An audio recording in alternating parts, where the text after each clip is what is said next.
पुणे जिल्हा परिषदेच्या निवडणुका आहेत. राज्यातील अनेक ठिकाणी जिल्हा परिषदेच्या निवडणूक लागल्या, त्यात पुण्यात एक वेगळं चित्र आपल्याला पाहायला मिळतंय आणि ते म्हणजे राष्ट्रवादी काँग्रेस पक्ष शरद पवार आणि राष्ट्रवादी काँग्रेस पक्ष अजितदादा यांचा हा पक्ष आहे ते एकत्र आलाय.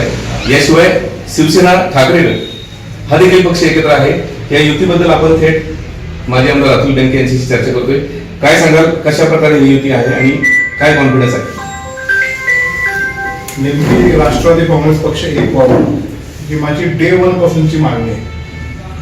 उलट हे पक्षामध्ये स्थित्यंतर आल्यानंतर मी जवळपास कितीतरी महिने तटस्थ होतो आणि दोन्ही नेते हे आमच्या घरातले आहेत.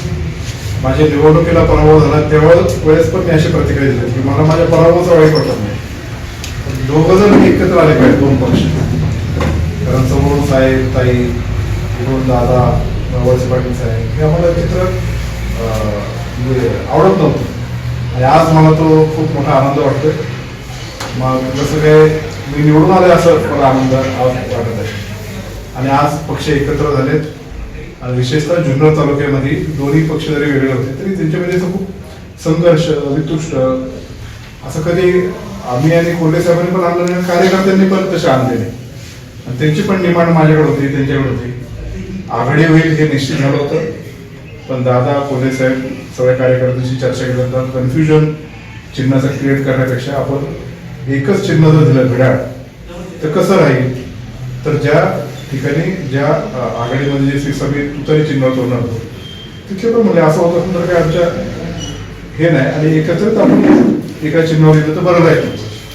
त्याचबरोबर महाविकास आघाडीचे नॅचरल अलायन्स जे शिवसेना उद्धव बाळासाहेब ठाकरे यांच्यावर होते त्यांच्यावर पण आपल्या बरोबर घ्यायला लागेल असं मला कोल्हे साहेबांनी सांगितलं. चर्चेने मार्ग सुटू शकतो म्हणून आम्ही उद्धव बाळासाहेब ठाकरे शिवसेनेचे जे नेते असतील आता इथं संपर्क प्रमुख आपले उपस्थित आहेत त्यांच्याबरोबर पण चर्चा करून त्यांच्या ज्या मागण्या होत्या ते कशा पद्धतीने आपण पूर्ण करू शकतो याच्यावर आम्ही निर्णय घेऊन पुढे जाण्याचा प्रयत्न केला.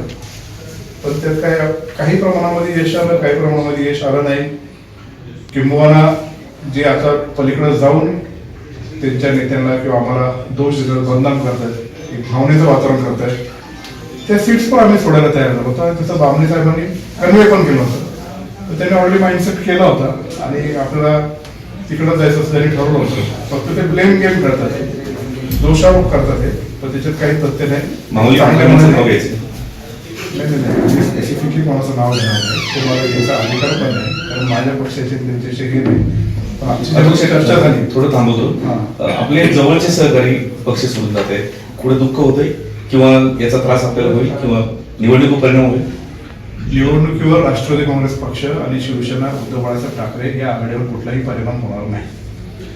तुम्ही जर बारकाईने जर विचार केला तर जिथे जिथं राष्ट्रवादी काँग्रेस पक्षाने सक्षमरित्या जे जे आमच्या पक्षाकडे इच्छुक होते ते आम्ही उमेदवार देण्याचा प्रयत्न केला आहे.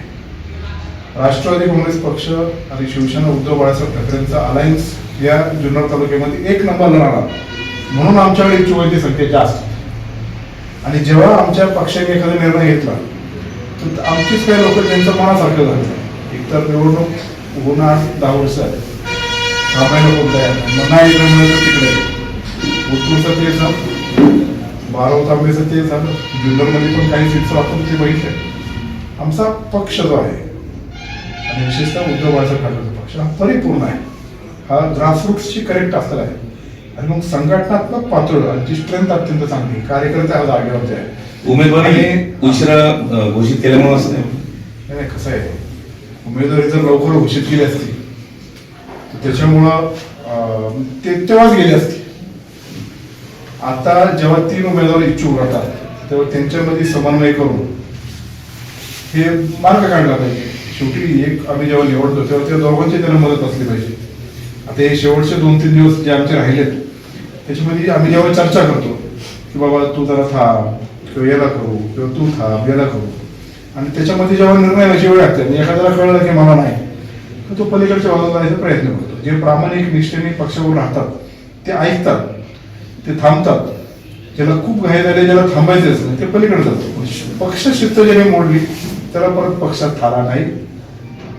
मी तुम्हाला हमखास सांगतो की या जुन्नर तालुक्यामध्ये 8चे 8 गट राष्ट्रवादी काँग्रेस पक्ष शरद पवार, राष्ट्रवादी काँग्रेस पक्ष अजित पवार आणि शिवसेना उद्धव बाळासाहेब ठाकरे यांची जी आघाडी झाली हे आम्ही निवडून आल्याशिवाय राहणार नाही एवढं सांगतो. आत्ता पण तुम्ही जर पाहिलं असेल आता आमच्या बोरीमध्ये कविता पवार एक तर शिकलेली तरुण मुलगी आहे, दुसरी कल्पनाताई काळे, या 2 उमेदवार आहेत. त्याच्यामध्ये आम्ही सगळे त्या गटातले प्रमुख कार्यकर्ते बसून तो चर्चा करून निर्णय घेतले. बाकी ठिकाणी आम्ही निर्णय घेतले काय घेतले आणि एकत्र कळलं की आम चाललंय तर ते जातच असत. पण ह्याच्यात होणार नाही. हे वैचारिक लोक आहेत, ते अत्यंत सकारात्मक आणि चांगली चर्चा आमची यांच्यावर चालू आहे आणि त्याच्या बाबतीचा निर्णय खासदार कोल्हे साहेबांनी आयोजकांची चर्चा करून तो निर्णय घेणार आहे. धन्यवाद.